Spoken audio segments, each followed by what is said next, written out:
So today, you're going to be learning the basic graffiti letter B. Let's get right into it. We are going to start by drawing a simple capital letter B. Box up those lines, and you are left with the letter B in its most simplest form. This formula is the same for the lowercase variation of the letter B. This is the foundation of any letter you are going to create in the future. Because you have to understand, right? That for graffiti letters, it's simply like puzzle pieces. And you're just putting pieces together to create new and stylized letters that you can go ahead and call your own. So the main takeaway here is the correct structure we are going to use in order to create new and stylized letters. So with that now in mind, you can go ahead and theoretically create any letter B you desire, even if you have no experience. No matter how much style is added to the letter, the correct structure will still need to be upheld in order to identify that it is in fact a letter B. Very simple explanation. I'm not going to spend too much time going on over this, as there will be a tutorial posted in the future explaining into detail these ideas. So this is the very first starting point.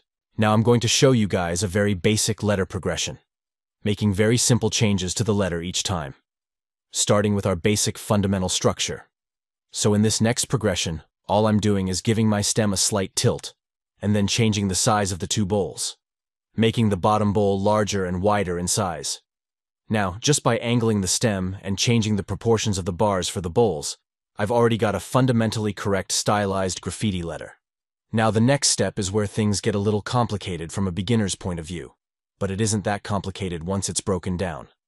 I'm going to keep the same exact letter as the last progression, but this time I'm extending the top and bottom bars to flow through the stem.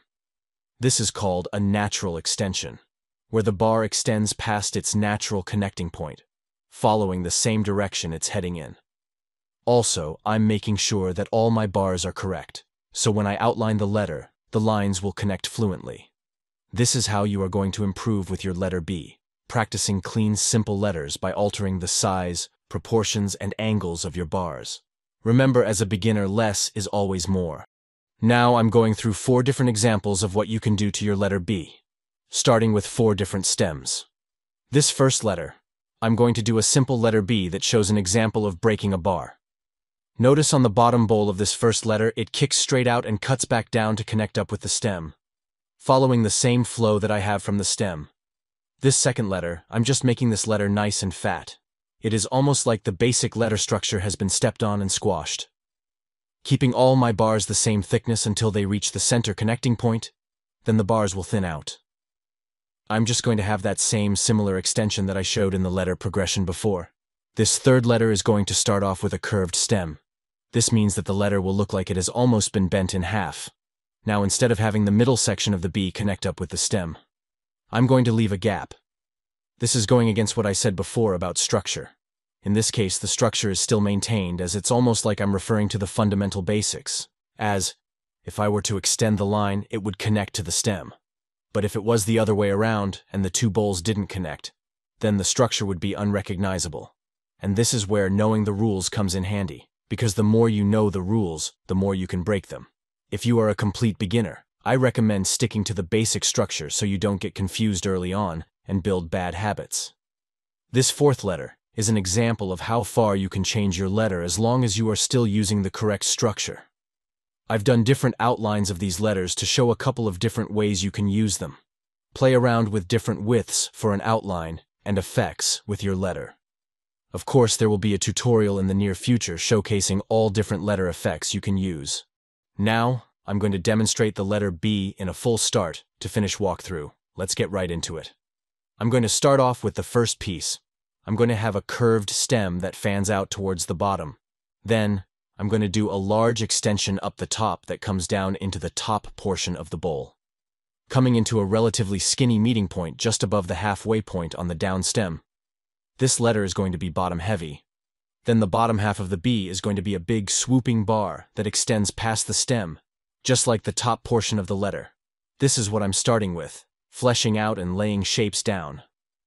Now that I have the basic letter sorted, it's time to add details and refine parts of my letter. I'm not a big fan of this top extension, so I'm going to change it to be more cohesive with the letter, adding a little serif on the end to bring the flow back into the swooping bar on the bottom bowl. As you can see, I'm just adding add-ons and cutting corners on the letter to give it personality, Now, I'm just adding these cuts into the letter in order to break up these larger portions. I feel like something is needed where there is space between the top and bottom extension. So that is why I'm adding an extension that matches up with the angle of the top extending bar. What I think could be pretty cool for this letter is having this bottom extension with a gap that meets back in with the bowl of the B. The possibilities, and where you can take your letter, are endless. You can make it as simple or as complicated as you desire. What I usually like to do is try to keep the letter nice and balanced. This letter is quite left side heavy, which I'm fine with. But if this letter was the first letter in a 4-letter piece, I'd have the last letter be right side heavy to balance it out. More detail on that in a later tutorial. I'm just going ahead and adding these bricks almost that bounces off the letter's edge. Just make sure when you add these little chunks and bricks, they roughly follow the same direction as the letter's edge.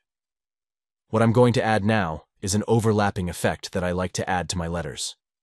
I'm just adding a line across the middle of my bar cutting through the stem. Then erasing every part of the downstem that is beneath that line I drew to make it appear that the stem is going through the bar. And that's pretty much done.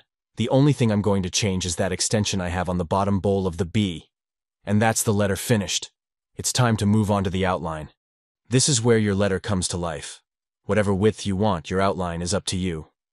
What I usually like to do is start off with a thin outline for the initial markup. As I'm outlining, I'm deciding which lines I want to keep and what lines I want to erase. As you can see, I'm sort of jumping between areas as the decision-making is taking place. Usually when I'm outlining my letters, I spin the page so I can have control over the lines bringing them towards me. But for demonstrational purposes, I'm keeping the page straight. And that's the outline done. Now I'm just going to erase all of the pencil marks underneath, and then it's time to move on to some 3D. I'm just going to add 1-point perspective 3D to this letter in order to make it pop. There will be a full in-depth tutorial coming soon on how to do this to your letters. But for the really quick explanation, what you do is put a point anywhere on the page, then draw lines to that point on every corner, and then cut the 3D and fill it in with black. And that's the 3D finished. Now I'm pretty much finished with my letter. All that I'm going to add now is another outline around the whole piece to create some different line variations within the letter, and some simple paint bubbles around the outside of the letter. And that is the final step. And that concludes our letter B tutorial. Hopefully you guys found this video helpful. Thanks for watching. Don't be scared to leave any questions down in the comments below. Let me know what lesson you want to see next. I'll catch you guys in the next tutorial. Stay tuned. Peace.